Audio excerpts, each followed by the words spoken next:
শিউলি কিচেনে আপনাদেরকে স্বাগতম। আজকে আমি বানাবো মতিচুর লাড্ডু। মতিচুর লাড্ডু বানানোর জন্য প্রথমে আমি এই ছোলার ডালগুলো কিছু সময়ের জন্য ভিজিয়ে রাখবো। ডালগুলো কিছু সময় ভিজিয়ে রেখেছিলাম, এইবার এইগুলো ব্লেন্ডারে বেটে নেব। ডালগুলো আমি এইভাবে বেটে নেব, এমন ভাবে বাটতে হবে যেন হালকা দানা দানা থাকে, একেবারে মিহি হয়ে না যায়। ছোলার ডালের এবার বড়া বানিয়ে নেব। কড়াইতে তেল দিয়ে দেব, এবারে বড়াগুলো ভেজে নেব।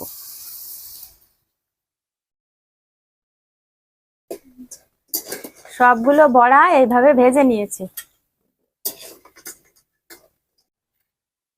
এই যে ডালের বড়াগুলো এইবার আবার ব্লেন্ডারে করে গুঁড়ো করে নেব। সবগুলো ডালের বড়া এইভাবে ব্লেন্ডে করে বেটে নেব, এমন ভাবে বাটতে হবে যেন হালকা হালকা দানা দানা থেকে যায়, একেবারে মিহি না হয়। চিনির শিরা তৈরি করে নেব, দিয়ে দেব কড়াইতে জল, দিয়ে দেব চিনি।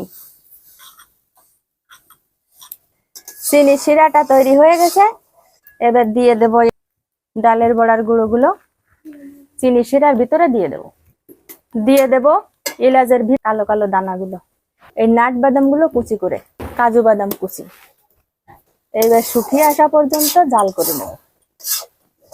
এখন শুকিয়ে এসেছে, এবার নামিয়ে নেব। আপনারা চাইলে ফুড কালার ব্যবহার করতে পারেন, তাহলে কালারটা আরো বেশি সুন্দর আসে, কিন্তু আমি এখানে কোনো কালারই ব্যবহার করি নাই। নামিয়ে নিয়েছি, এবার ঠান্ডা হওয়া পর্যন্ত অপেক্ষা করব। ঠান্ডা হয়ে গেছে, এখন শুধু গোল গোল করে বানিয়ে নিলেই মজাদার লাড্ডু তৈরি। তৈরি হয়ে গেল মজাদার লাড্ডু।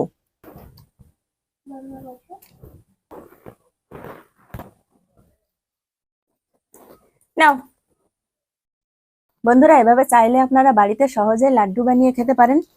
এখানে ফুড কালারটা ব্যবহার করলে কালারটা আরো বেশি সুন্দর আসে, দেখতেও সুন্দর লাগে, কিন্তু আমি ঘরোয়াভাবে তৈরি করেছি, এখানে কোনো কালার ব্যবহার করিনি।